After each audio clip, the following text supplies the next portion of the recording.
ओम जय श्री गणेश, जय श्री गणेश, जय श्री गणेश। ओम श्री गणेशाय नमः।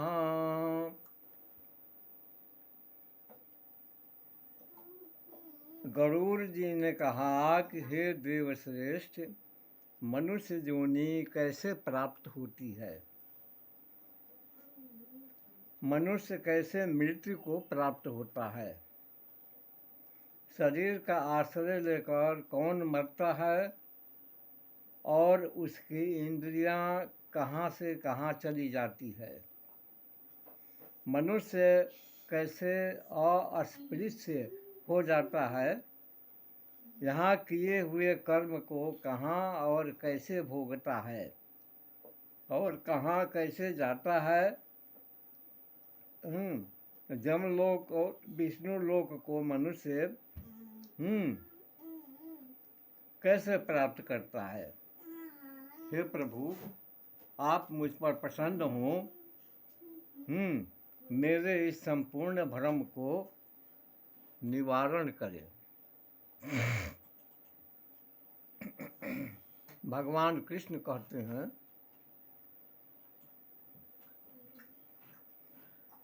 कि हे विनतानंदन, तराई स्त्री और ब्राह्मण के धन का अपहरण करके प्राणी अरण्य एवं निर्जन स्थान में रहने वाले ब्रह्म राक्षस की योनि को प्राप्त करता है।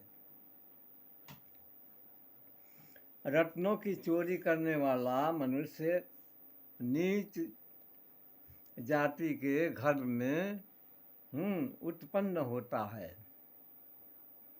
मृत्यु के समय उसकी जो जो इच्छाएं होती है, उन्हीं के वशीभूत हो वह उन उन योनियों में जाकर जन्म लेता है। इस जीवात्मा का छेदन शस्त्र नहीं कर सकता, अग्नि इसको जलाने में समर्थ नहीं है, जल इसे आर्द्र नहीं कर सकता और वायु के द्वारा इसका शोषण संभव नहीं है। हे पक्षीराज, मुख, नेत्र, नासिका, कान, गुदा और मूत्र नली, ये सभी छिद्र अंडज आदि जीवों के शरीर में विद्यमान रहते हैं। नाभि से मूर्धा पर्यंत शरीर में 8 छिद्र हैं। जो सत्कर्म करने वाले पुण्यात्मा हैं, उनके प्राण शरीर के ऊर्ध्व छिद्रों से निकलकर परलोक जाती है।